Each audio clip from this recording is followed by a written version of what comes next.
አንተ ለቃ ወዴት ነው የምትወስጂው? ወዴት ነው የምታስወስጂኝ? እሺ ተለማለሁ።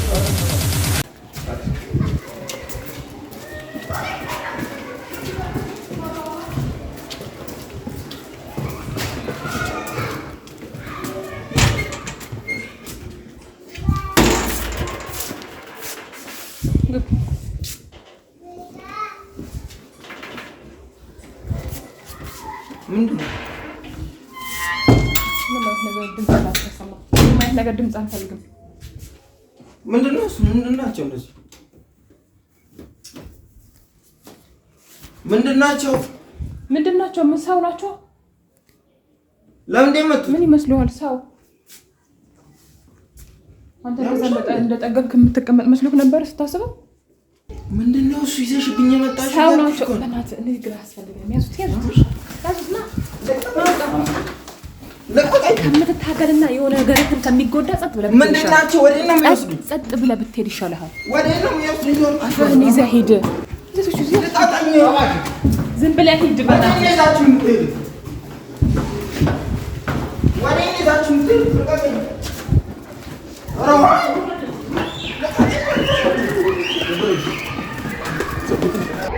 አንተ ለቃ ወዴት ነው የምትወስጂው? ወዴት ነው የምታስወስጂኝ? ወዴት ነው የምታስወስጂኝ? የት ነው ያስወስድሽኝ? ልብስ ራቁቴን እኮ ልብሴን ልበስ። ጠለቀ የህይወት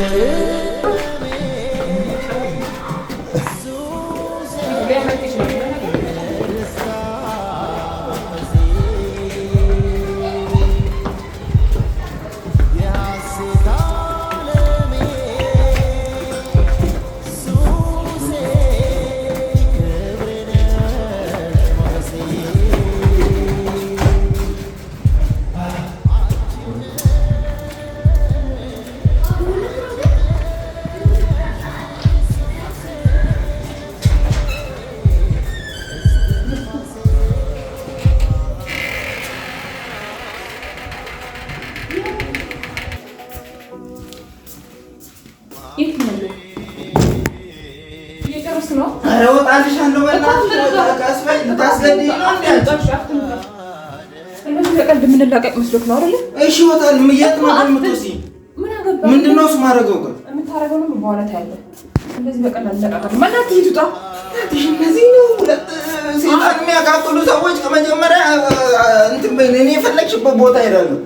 እነሱ ጋር ግን አትውሰጂኝ። በቃ ብዙ ባታወራ ምንድነው የግድ የሆነ መደብደብ አለበት። እኔ የፈለግሽ ቦታ እኮ መደብደብ። እሺ እሺ ወጣ አትንከኝ። እሺ እኔ ራሴ ወጣ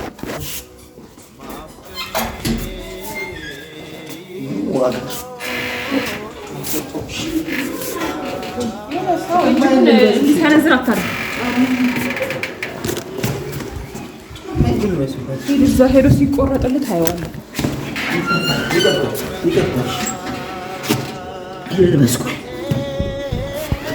የት ነው ግን የምንሄደው?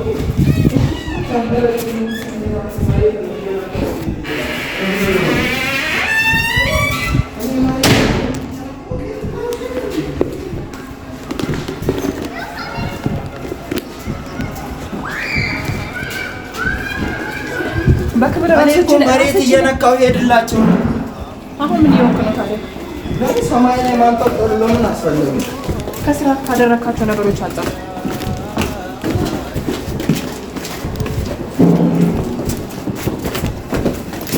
እሺ ወይ ቤተሰቦች እንድሰናበት ስልክ አንዴ አስደውል። ልሰናበታቸው ምናምን ነገር እዛ ተቀራረስን በኋላ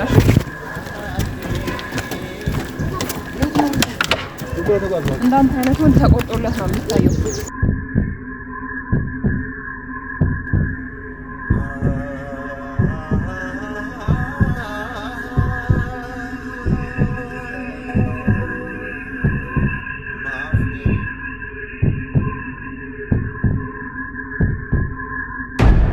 የት ነው ይዛችሁ ልቀቀኝ!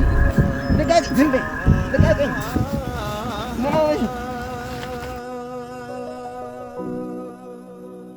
ማፍቀሬ ሆኖ እንዲህ ያደረገ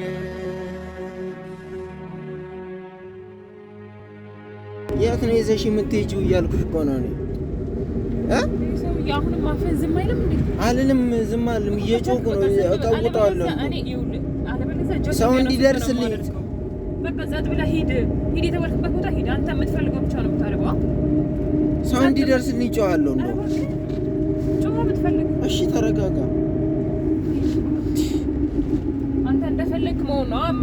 እጄን ልቀቁት። እሺ፣ የትም አልሄድም እኮ እዚሁ መኪና ውስጥ ማለት አሽርባት።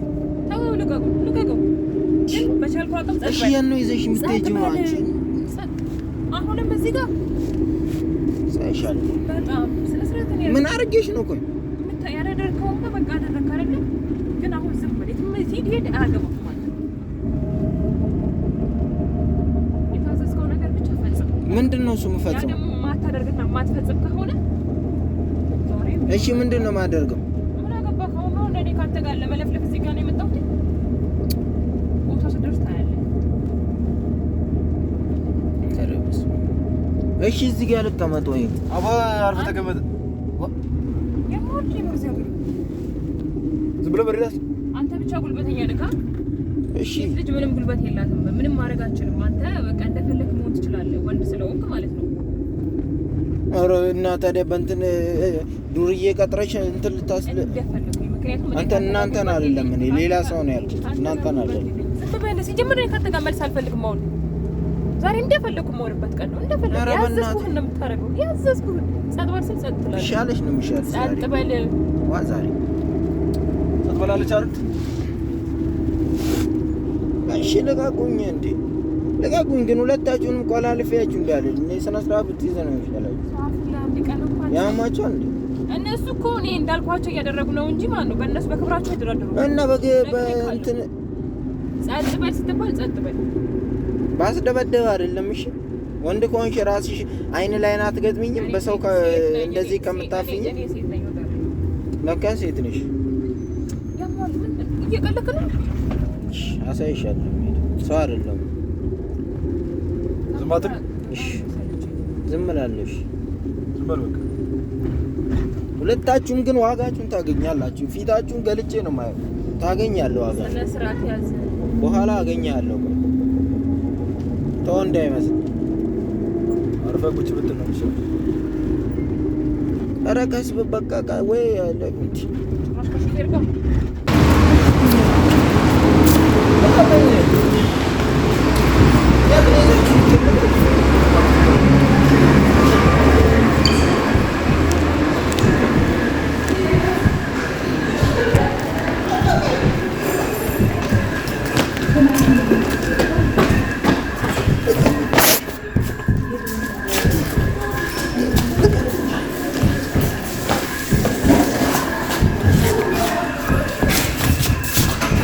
የት ነው ዛሬ የሚገቡት?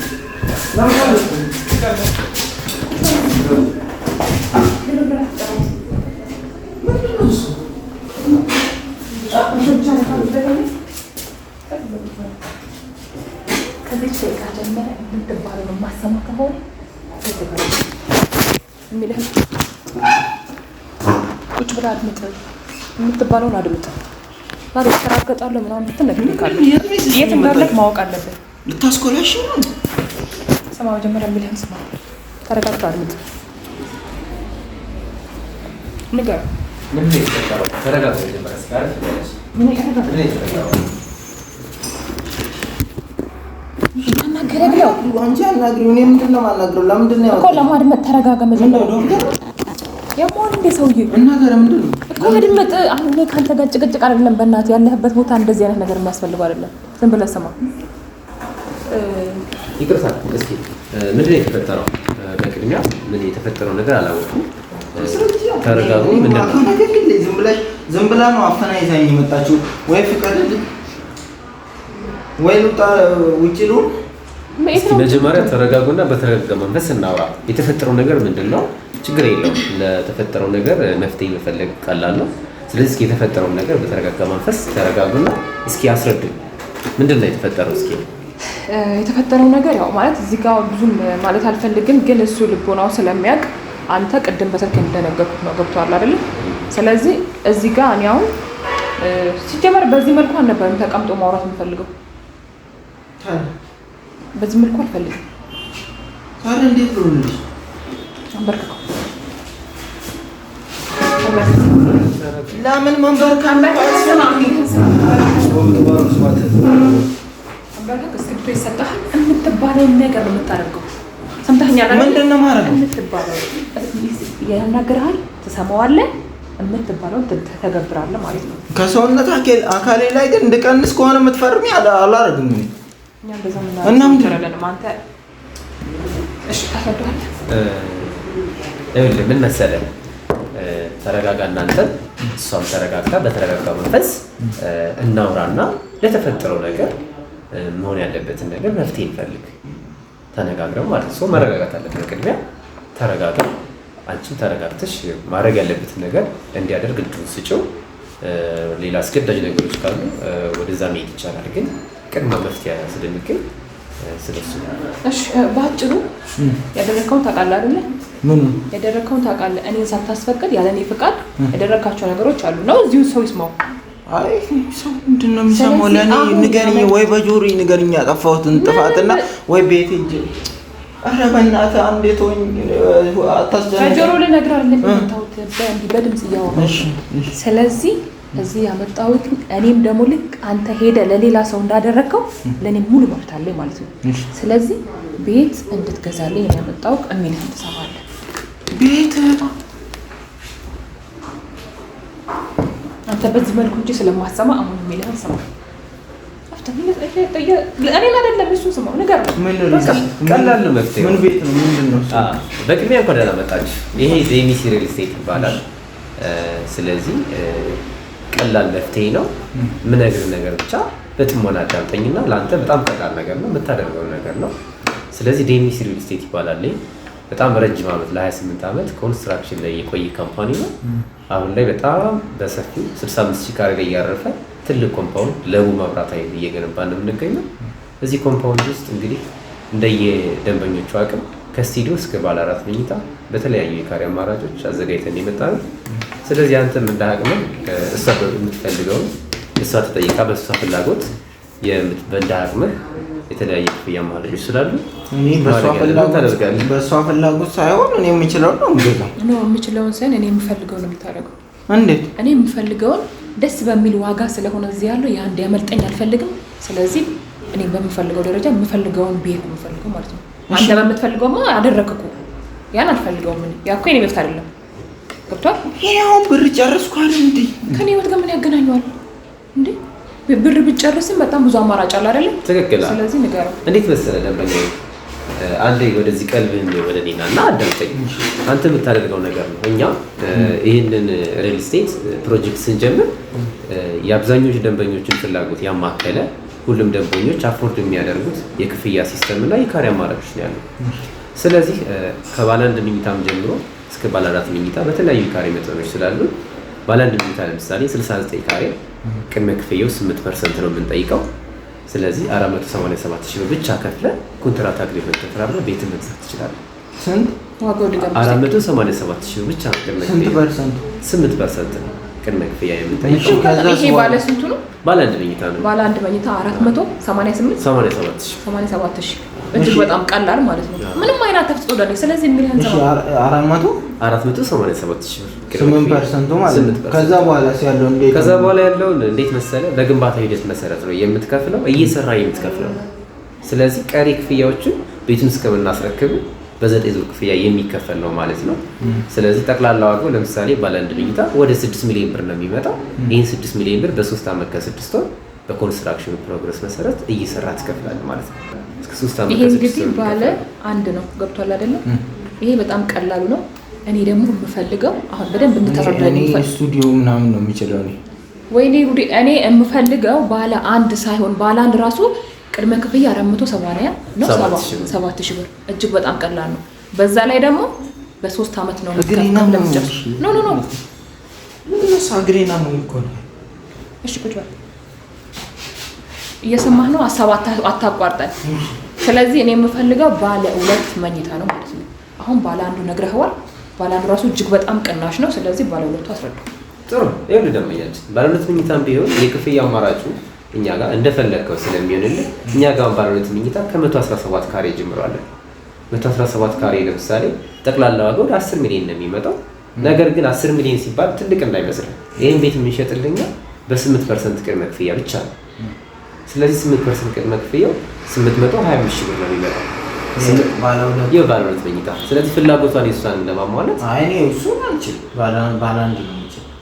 እኔ ደግሞ እንዳንተ ይኸውልህ ያለኝ ገንዘብ ደግሞ አሁን ላይ ያለኝ ገንዘብ ደግሞ በእርግጥ ሰሞኑን ከዚህ ገዝቼ ነበረ ሌላ ልጅ ያለችኝ እና በሷ ስም ገዝቼ ነበርና አሁን ያለኝ ገንዘብ ደግሞ ያን ያክል አይደለም።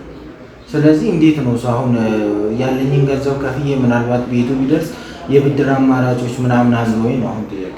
ጥሩ ጥያቄ ደንበኛችን። እኛ እንደ ድርጅት እንደ ካምፓኒ የአብዛኞቹን ደንበኞችን ፍላጎታቸውን አቅማቸውን ስለምንረዳ ቀድመን ለዚህ ተዘጋጅተናል።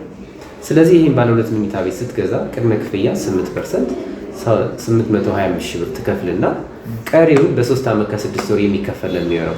ነገር ግን አሁንም ቢሆን ቶታል ዋጋውን በ3 ዓመት ከ6 ወር መክፈል አልችልም ካልክ 40/60 የባንክ አማራጭ አለ። 40%ቷን ብቻ በ3 ዓመት ከ6 ወር የምትከፍል አንተ ማለት ነው። 40% 60ውን ግን ቤቱን ተረክበ እየኖርክበት ወይም አከራይታው እስከ 25 ዓመት ድረስ የረጅም ጊዜ ብድር አመቻችተህ ካልሞትኩ ነው መከፍል። እጅግ በጣም ደስ የሚል ነው። በነገራችን ላይ 25 ዓመት ማለት እንግዲህ የአንድ ሰው ዕድሜ እንደማለት ነው። ትክክል። እስከዛ ድረስ የሰው ልጅ ምን እንደሚገጥመው አይታወቅም እና ዋናው ነገር የቤት ባለቤት መሆን ነው። ሞትልሽ እና አገላግልልሻለሁ። ላውራ ሲቀጥል እኔ እንዳንተ ክፉ አይደለሁም። አንተ እንዳደረከኝ እኔ እንዳንተ ክፉ አይደለሁም። አሁን ዛፍ የሚያቃቅሉ ሰዎች ስለነሱ ገና ውጭ ላይ እናወራለን። ስለዚህ ሳልፈርም ትገልኛለሽ ችግር የለም።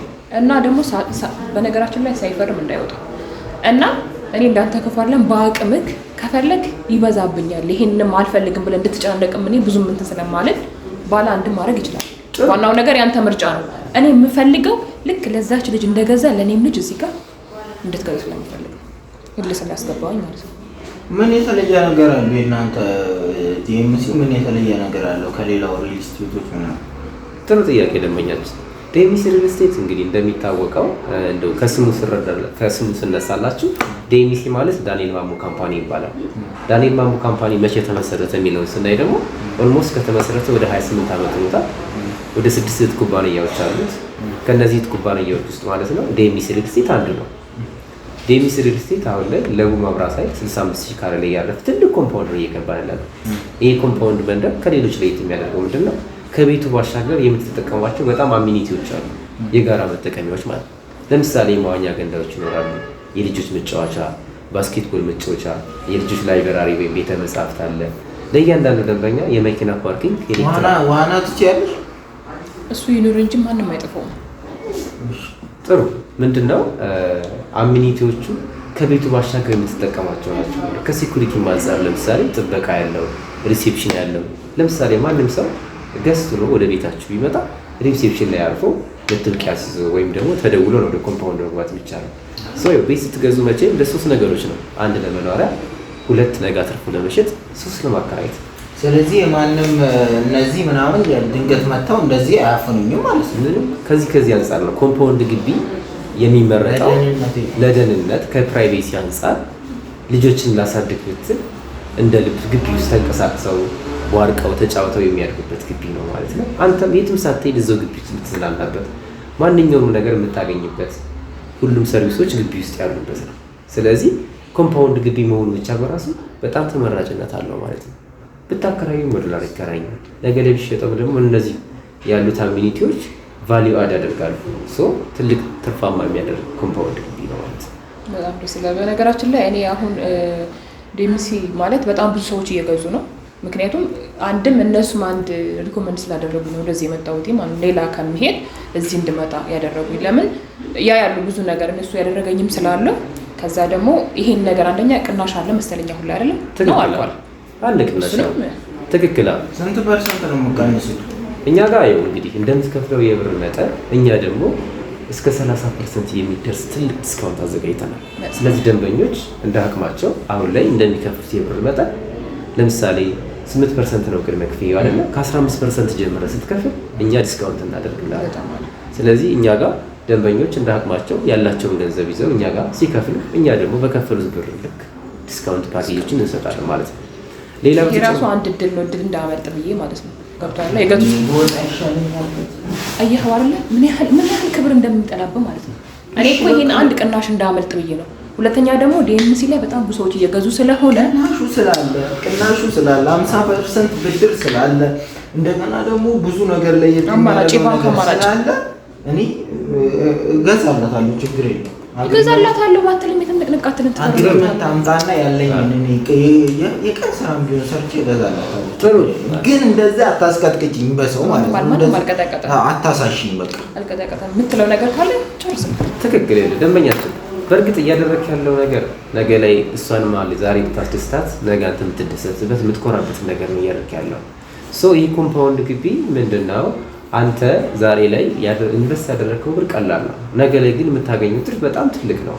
ስለዚህ በተለይ ደግሞ ሞሮ ብዙ ደንበኞች እኛ ላይ የገዙበት ትልቁ ምክንያት የቤቶቻችን ፋንክሽን ነው። ውስጥ ቤቶቹ ፋንክሽናሊቲያቸው በጣም ብዙ ደንበኞችን ያማከለ ነው። ለምሳሌ ውጭ ላይ ያሉ ሰዎች አገራቸው ላይ መጣው ውጭ ላይ ያዩት የኑሮ ዘይቤ እዚህ መኖር ይፈልጋሉ። ቤቶቻችን ሚኒመም 2 በረንዳ ማክሲመም 3 በረንዳ አላቸው። እኛ አብዛኞቻችን ሀበሻ መሬት ቤት ላይ ተወልደን ያደግነው። ምንድነው አንደኛ ጠዋት ሲሆን የፀሐይ ፀሐይ እንፈልጋለን፣ ማታ ሲሆን ደግሞ የማታ አየር መቀበል እንፈልጋለን። የኛ ቤቶች ዲዛይናቸው በኪችን በኩል በረንዳ አላቸው፣ እንደገና ደግሞ በሊቪንግ ሩም ወይም ደግሞ በሳሎን በኩል በረንዳ አለው።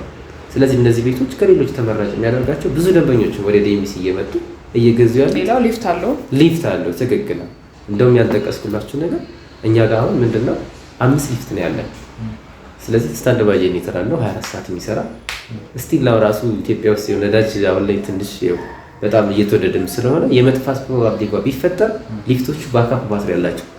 ስለዚህ መብራት ባለ ጊዜ ቻርጅ ያደርጋል። መብራት ጠፍቶ ነዳጅ አልቆ እንኳን ቢሆን ሊፍቶቹ ባካፕ ባትሪ ስላላቸው ይሰራሉ ማለት ነው። የትኛው ፍሎር ላይ ብትገዙ 5 ሊፍት አለው። አንዱ ዕቃ ነው የሚሆነው። ዕቃ መጫን ብትፈልጉ ለምሳሌ ሶፋ፣ አልጋ የሚይዝ ትልቅዬ ካርጎ። ሌላው በጣም ዘመናዊ የሚያደርገው ራሱ ሌላው ምንድነው ያሉኝ እኔ የገዙ ሰዎች ማለት ነው። ቆሻሻ ራሱ ለምሳሌ በተለምዶ ይዘን ነው ወይ ወደ የተለያየ አካባቢ ይዘን የምንሄደው። አሁን ላይ ግን እዛው ቤታችን ላይ ሆነን እዛው ይዞልን የሚኖር። ትክክል። አንቺ ጎበዝ ነሽ። ተዘጋጅተሽበት አጥንተሽ እኔ ስለነገር ነው በዛው በጣም እኛ ምንድነው አሁን ጋርቤጅ ፊት አለው ሊፍቶቻችን። አሁን እዚህ ሀገር ኢትዮጵያ ውስጥ አልተለመደም ይሄ ነገር፣ ውጭ ላይ ነው ያለው። ሊፍቶቻችን ጋርቤጅ ፊት ይገጠምላቸዋል። ቆሻሻ በፌስታል ይዘህ ግራውንድ ላይ አትወርድም። ከቤት ትወጣለህ፣ ልክ ጋርቤጅ ፊቱ ጋር ተጥሏል። ሜካኒካል ይዞት ነው የሚወርደው ወደታች ማለት ነው።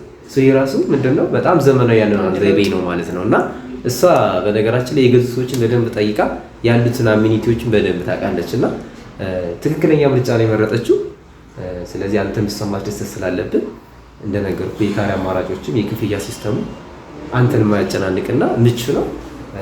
ተስማምተህ እሷን ማስደስተህ ብታደርግ መልካም ነው ያስባለሁ። ስለዚህ በቃ ሌላ ቀን ስመጣ እንትን እላለሁ ማለት ነው። ሌላ ቀን ጤነኛ አይደለም ሰው። ሌላ ቀን ፈርማለሁ። ሌላ ቀን ፈርማለሁ። ወይኔ በእናትህ ፈርም። ለመፈረም ደግሞ ሌላ ቀን እዚህ ይዤ ልምጣ ነው። እንዴት ነው? ፈርም። ሌላ ቀን ለፈርም ነው። ዝም በል ነው። እሺ ስጠው የዚህ ቢሮ ቦታ ላይ ታውኝ ግን እና እያሳየህ ነው። ፈርም የት እንደሚፈርም ስም እንዳትሳሳት፣ ስሜ እንዳትሳሳት። ፈርም ፈርም። እሺ ፈርማለሁ። ተባርካ ብረፈን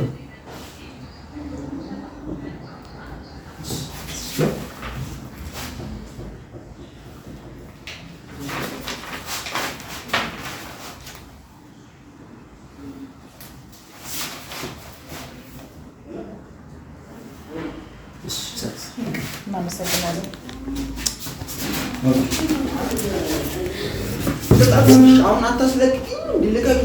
ሳይመሽ እንድነጋ ደጋግማ ጠየቀች